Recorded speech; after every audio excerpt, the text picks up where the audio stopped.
नमस्कार, आप देख रहे हैं देश का सवाल और मैं हूं आपके साथ अबुल नस्र इकबाल। क्या देश में बेटियां सुरक्षित नहीं हैं? ये सवाल इसलिए क्योंकि शहर दर शहर बेटियों पर दरिंदों का कहर देखने को मिल रहा है। जहां एक तरफ कोलकाता में ट्रेनी डॉक्टर से रेप के बाद हत्या के मामले में देश भर में उबाल है, तो वहीं महाराष्ट्र के बदलापुर में 2 बच्चियों से हैवानियत को लेकर भी बवाल है। यूपी के मुरादाबाद में नर्स से रेप के 3 आरोपी पुलिस की गिरफ्त में हैं, जहां अस्पताल को सीज कर दिया गया है। तो देहरादून में नाबालिग से बस में गैंग रेप किया गया। इस केस में 5 आरोपी गिरफ्तार हुए और कई लोगों से इस मामले में पूछताछ भी की जा रही है। सवाल है कि आखिर क्यों बेटियों पर इस कदर अत्याचार हो रहा है? क्या हमारे समाज में इतनी गंदगी फैल चुकी है या कानून का कोई खौफ नहीं रह गया है? ऐसे ही कई सवालों के जवाब तलाशने की कोशिश करेंगे हमारे खास प्रोग्राम देश का सवाल में। लेकिन इन तमाम घटनाओं पर देश भर से जो बयान आ रहे हैं, जो सियासत हो रही है, वो आपको पहले दिखाते हैं। इस बात का होता है जब वहाँ की माताएं बैठकर कह रही हैं कि हमें आपके ये 1500 रुपए नहीं चाहिए, लाड़की बहना योजना जो आप 200 करोड़ की लागत पे आप एडवर्टीजमेंट कर रहे हैं, हमें नहीं चाहिए। हमें अभी बेटी को सुरक्षा दीजिए, हमारी बेटियों को न्याय दीजिए। 4 साल की लड़कियां थी। घर के बाहर अगर कोई सुरक्षित माहौल होता है, उनका स्कूल होता है। स्कूल में ही इस तरीके का जघन्य अपराध हो तो बेटियां कहाँ जाएं? बार बार कहा जाता है लड़कियां अगर इस तरीके के कपड़े पहनती हैं तो अब मर्द आक्रोशित होते हैं।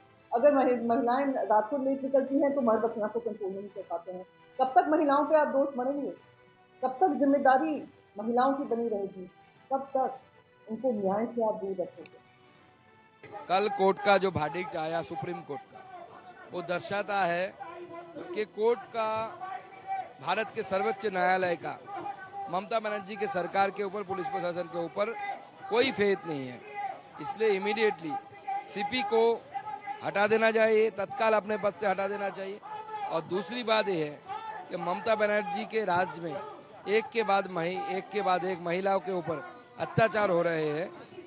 आज भी आनंदपुर में एक घटना घटी है तो बंद नहीं है। आरजीकर हुआ, उसके बाद वर्धमान में एक आदिवासी बच्ची के साथ उनको मर्डर हुआ। एक के बाद एक जो घटना घट रही है, ये दर्शाता है कि Mamata Banerjee has no control over the administration. So हमारी मांग है ममता बनर्जी को भी रिजाइन कर देना चाहिए। एक ही है, पुलिस मंत्री वही है, इसलिए उनको ही रिजाइन करना। सुप्रीम कोर्ट ने पुलिस के ऊपर भरोसा नहीं किया, कल पूरा बता ही दिया। इसलिए आरजीकर में उन्होंने पुलिस को हटा के उन्होंने सीआईएसएफ दिया है। तो इसका तो सामने आ गया है कि बंगाल पुलिस, बंगाल का सरकार को सुप्रीम कोर्ट भरोसा नहीं करते हैं। इसलिए पुलिस को एक ही रिक्वेस्ट है कि पुलिस को जो भी जितना एविडेंस है उसको सीबीआई के हाथ में देना चाहिए। लेकिन पुलिस उल्टा कर रहा है, जितना जो एविडेंस जहाँ पे है उसको तोड़फोड़ कर रहा है, उसको रेनोवेशन चल रहा है, ये सब मिटाने का कोशिश चल रहा है। अब देखिए ममता बनर्जी एसआईटी गठन किया और सीबीआई सुप्रीम कोर्ट से पहले उन्होंने एसआईटी गठन करके संदीप घोष का पुराना मामले को लेके आया और इनका कोशिश है कि संदीप घोष को सीबीआई गिरफ्तारी ना करे।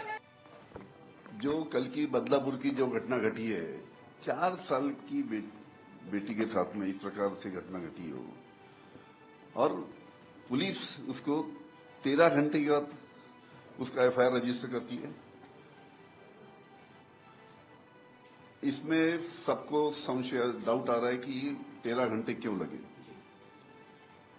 जो स्कूल है वो बताया जाता है कि वो स्कूल भारतीय जनता पार्टी के कुछ लोग नजदीक के लोगों के स्कूल है। उसके कारण तो दबाव लाके एफआईआर रजिस्टर। छोटे बच्चियों से जो अत्याचार हुआ है बदलापुर में, बदलापुर यानी मुंबई के नजदीक है ना, और राज्य के मुख्यमंत्री उस डिस्ट्रिक्ट का प्रतिनिधित्व करते हैं, वहां पर ये घटना घटती है, ये तो बड़ी दर्दनाक है। और वो बच्चों पे ये कब होता है? जब स्टेट में की सरकार की कोई दहशत नहीं रहती है लॉ एंड ऑर्डर के बारे में, होम मिनिस्ट्री सक्षमता से काम नहीं करती है, जब लोगों के मन में लॉ एंड ऑर्डर के बारे में कोई अहम महत्व नहीं रहता, उस वक्त ऐसी घटना करने की हिम्मत लोग करते हैं। तो ऐसी घटना हुई है, वो तो बड़ी दर्दनाक घटना है। से वहीं बात करते हैं बदलापुर में 2 बच्चों के साथ हुए यौन शोषण मामले में कल जब बदलापुर में प्रोटेस्ट हुआ, बदलापुर के रेलवे स्टेशन पर प्रोटेस्ट हुआ, जिसके बाद जो है पुलिस ने लाठीचार्ज किया और तकरीबन 40 लोगों को जो है इस पूरे मामले में गिरफ्तार किया है। प्रोटेस्ट को लेकर 300 से ज़्यादा लोगों के ऊपर जो है एफआईआर इस पूरे मामले में दर्ज किया गया है। इस वक्त मैं बदलापुर के उस आदर्श स्कूल में मौजूद हूँ। आदर्श स्कूल की मैं आपको तस्वीरें दिखाऊंगा। तो ये आज भी जो है आदर्श स्कूल बंद रखा गया और यहाँ पर आज भी जो है पुलिस की कड़ी सुरक्षा यहाँ पर तैनात है। मैं आपको तस्वीरों में दिखाऊंगा तो तकरीबन जो है 24 घंटे से ज़्यादा का समय जो है बीत चुका है। कल जब स्कूल के सामने जो है प्रोटेस्ट हो रहा था, जिस समय प्रोटेस्ट के दौरान स्कूल के अंदर भी पथराव हुए, स्कूल के अंदर जो है तोड़फोड़ हुए। जो अभिभावक है वो नाराज थे स्कूल प्रशासन से और स्कूल प्रशासन के खिलाफ जब वो प्रोटेस्ट कर रहे थे तब उनका गुस्सा साफ तौर पे नजर आया। और उसी के साथ जब वो अंदर की तरफ गए तो अंदर में स्कूल प्रॉपर्टी के साथ जो है उन्होंने तोड़फोड़ की। अभिभावक नाराज थे कि इतनी बड़ी घटना होने के बाद जो है स्कूल प्रशासन ने क्यों कुछ जवाब और क्यों कुछ सफाई इस पर जो है नहीं पेश की। हालांकि इन सब पूरे मामले पर कल दिन भर जो है बदलापुर रेलवे स्टेशन पर प्रोटेस्ट चला, जिसमें तकरीबन 60 से 8 घंटा जो है रेलवे आवाजाही जो है वो बंद रही थी। जिसके बाद कल शाम को 8 घंटे की प्रोटेस्ट के बाद तकरीबन 6 बजे जो है पुलिस ने लाठीचार्ज किया और वहां से जो है लोगों को खदेड़ना शुरू किया। जिसके बाद रेल सेवाएं फिर से बहाल हुई। जिसके बाद बदलापुर में जो है इंटरनेट सेवा जो है वो बंद कर दी गई थी और इंटरनेट सेवा अभी भी बहाल नहीं की गई है। अभी भी इंटरनेट सेवा जो है वो बंद है। वीडियो जर्नलिस्ट कुणाल के साथ नीतीश झा, इंडिया न्यूज।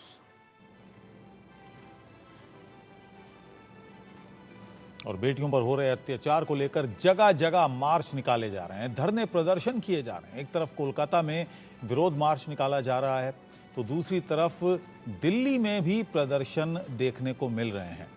बेटियों को इंसाफ के लिए हर कोई सड़क पर है, हर कोई अपने तरीके से प्रोटेस्ट कर रहा है। हम आपसे बात करेंगे, ये बताइए, no safety no duty we want justice, पूरे देश में इसी की गुहार है। 3 लाख से ज्यादा डॉक्टर सड़कों पर उतरे हैं। क्या आप कहना चाहेंगी, आप खुद एक डॉक्टर हैं, भगवान का रूप कहा जाता है। देखिए, बीइंग डॉक्टर सब ये तो बेसिक चीज है जो हम एक्सपेक्ट कर सकते हैं कि हमारी सेफ्टी इन हॉस्पिटल्स। जी और तो हम बस यही चाहते हैं कि एटलीस्ट हमारी वर्क प्लेस तो सेफ हो हमारे लिए काम करने के लिए, क्योंकि हम अपना इतना कुछ सेक्रीफाइस करके लोगों की हेल्प कर रहे हैं, सर्विस दे रहे हैं। तो ये तो बेसिक है कि हम अपनी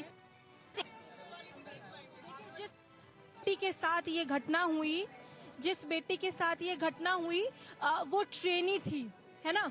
आप लोग भी प्रैक्टिस करते हैं तो आप अपने मम्मी पापा को आप कैसे समझाते होंगे, क्योंकि लिहाजा डर का माहौल। हाँ जी बिल्कुल, हमारे घर में सभी के पेरेंट्स को डर का माहौल तो है ही है, लेकिन हम अभी के लिए तो कुछ नहीं कह सकते क्योंकि वो खुद डरे हुए हैं, हमको एक रोज समझाते हैं। तो आपसे भी मैं बात करना चाहूंगी, बतौर महिला आप यहाँ बैठी हैं, जिनके साथ ये हुआ वो भी उनके माँ बाप जो हैं वो बहुत दुख में हैं, साफ सी बात है। कैसे आप देखती हैं, आपकी वर्क प्लेस पे क्या सिक्योरिटी रहती है। हमारे हॉस्पिटल्स में एडिक्वेट गार्ड्स नहीं हैं।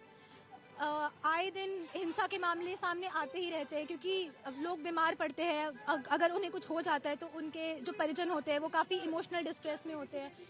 तो वायलेंस की खबरें हॉस्पिटल्स में बहुत कॉमन है, लेकिन आप उसको प्रिवेंट करने के लिए एटलीस्ट हमें एडिक्वेट सेफ्टी दीजिए, एडिक्वेट गार्ड्स मार्शल्स चाहिए हमें हॉस्पिटल्स में। रात में गार्ड्स नहीं रहते हमारे, सारे पता नहीं कहाँ ही चले जाते हैं और डॉक्टर्स अकेले होते हैं और उन्हें फिर परिजनों के वायलेंस का सामना करना पड़ता है। तो एक तो ये वाली इशू है। ऊपर से अगर हम लोग खुद के वर्क प्लेस में सेफ नहीं है तो हम लोग बाहर क्या सेफ्टी एक्सपेक्ट करेंगे। कोई भी पेशेंट आपके पास एक्सेस कर सकता है, कुछ भी कोई भी दुर्व्यवहार कर सकता है, कोई नहीं होता सेफगार्ड, और इसके खिलाफ कोई ढंग के लॉज भी नहीं है। हम यही मांग रहे हैं कि डॉक्टर्स के खिलाफ वायलेंस को एक नॉन बेलेबल ऑफेंस बनाया जाए, इसके खिलाफ सख्त सजा और सख्त जुर्माना लगाया जाए, तभी इंसिडेंसेस रुकेंगे, वरना लोग हमें लाइटली लेते हैं, वो कभी भी मारकर चले जाते हैं। Court has also intervened in this matter. Supreme court ने भी कहा है कि डॉक्टर्स हम पे विश्वास करें। आप यहाँ नुक्कड़ नाटक भी करके अवेयरनेस फैला रहे हैं। जाने से क्या होगा? आप लॉस बनाइए, हम जिस चीज़ की मांग कर रहे हैं आप लॉस बनाइए। आप विश्वास दिलाते रह गए लोग, कितने सालों से विश्वास दिलाया जा रहा है। सीपीए का बिल कब लॉन्च हुआ था, लेकिन अभी तक वो बिल पास नहीं हो पाया है। विश्वास उन्होंने उस समय भी दिलवाया था और अभी भी दिलवाते रह रहे हैं। हमें विश्वास नहीं चाहिए, हमें लॉस चाहिए। जब तक ग्राउंड पे ये फीजेबल नहीं होगा तब तक हम ये प्रदर्शन करते रहेंगे। और देश का सवाल में यही सवाल हम उठा रहे हैं। शहर शहर शैतानों का कहर, आखिर कब तक? बेटियों के गुनाहगारों को जल्द सजा क्यों नहीं मिलती? चार्जशीट से फैसले तक तारीख कब तय करेंगे? टास्क फोर्स के गठन से क्या सुरक्षा की गारंटी भी मिलेगी और क्या सुप्रीम कोर्ट के दखल से इंसाफ जल्द मिल पाएगा?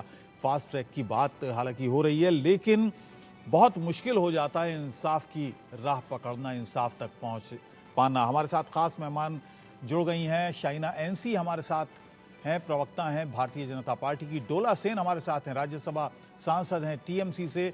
सुसीबेन प्रवक्ता हैं शिवसेना शिंदे गुट की। नेहा रस्तोगी हमारे साथ हैं, जानी मानी वकील हैं सुप्रीम कोर्ट की। डॉक्टर सांत्वना श्रीकांत हमारे साथ हैं, वुमेन एक्टिविस्ट हैं। और सुगंधा गुप्ता हमारे साथ हैं, सीनियर साइकेट्रिस्ट हमारे साथ हैं। आप सभी का स्वागत है। शाइना एनसी, ठाणे में जो कुछ हुआ है या कोलकाता में जो कुछ हुआ है या उत्तर प्रदेश की दो घटनाएं सामने आई हैं, उत्तराखंड की एक घटना सामने आई है, हमारी अप्रोच, और ये मेरा आरोप है सभी राजनीतिक दलों से, बड़ी सिलेक्टिव हो जाती है।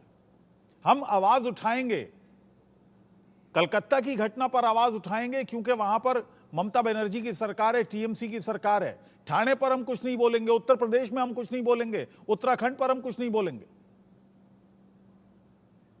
सर्वप्रथम तो मैं ये कहूंगी कि एक महिला होने के नाते मैं मानती हूँ कि महिला के प्रति कोई भी अत्याचार हो देश के कोई भी कोने में, उत्तराखंड हो, उत्तर प्रदेश हो, आपने सही पूछा कि क्या ये प्रदेश तक सीमित है? बिल्कुल ही ये एक राजनीतिक मुद्दा नहीं है, ये एक सामाजिक मुद्दा है। और कोलकाता की बात करें या ठाणे की बात, एक पुरुष प्रधान मानसिकता, जहां पुरुष को लगता है कि दबाव की राजनीति एक चीज होती है, यहाँ दबाव एक ढंग से शोषण, और जिस शोषण की हम बात करते हैं उसका एक ही इलाज है, मानसिकता, प्रशासन और कानून का खौफ।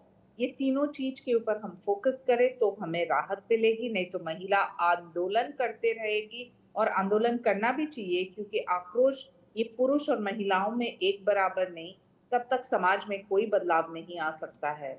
जो हादसा हुआ है थाने बदलापुर में, मैं मानती हूँ कि ये दुखद ही नहीं, ये एक सामाजिक दृष्टिकोण से दिखाता है कि जो दरिंदे हैं, कानून का खौफ बहुत ही जरूरी है। और इसलिए फास्ट ट्रैक कोर्ट्स और हमारी मांग रहेगी सजाए मौत, इस पे राजनीति न करे तो वो बेहतर होगा। मैं आज कदे नहीं बोलने वाली हूँ कि उत्तर प्रदेश है या उत्तराखंड, कौन सा शासन है, कोलकाता में कौन रहता है। यही बात पे फोकस करना चाहिए कि अब समय आ गया है कि बेटे को समझाओ, बेटे को सिखाओ, और न समझे तो कानून का खौफ। जी, डोला सेन राज्यसभा से सांसद हैं टीएमसी की। डोला जी, तमाम सवाल उठ रहे हैं जिस तरह से इस केस को लिया गया, कलकत्ता वाले केस को, क्या आपको लगता है कि मिस हैंडलिंग हुई है किसी ना किसी स्तर पर? देखिए, हम ये बात बोलेंगे कि thank you for inviting me over here and giving me chance to speak. हम ये बात बोलना चाहेंगे कि पहले मुद्दा ये है, जैसे मेरे प्रेडिसेसर ने बोले हैं, कि देश की कोने में, पूरा दुनिया की कोने में जिधर भी ऐसा घटना होंगे महिलाओं के साथ, और बहुत दुख की बात है, हम बहुत आगे बढ़ चुके हैं टेक्नोलॉजिकली और बहुत कुछ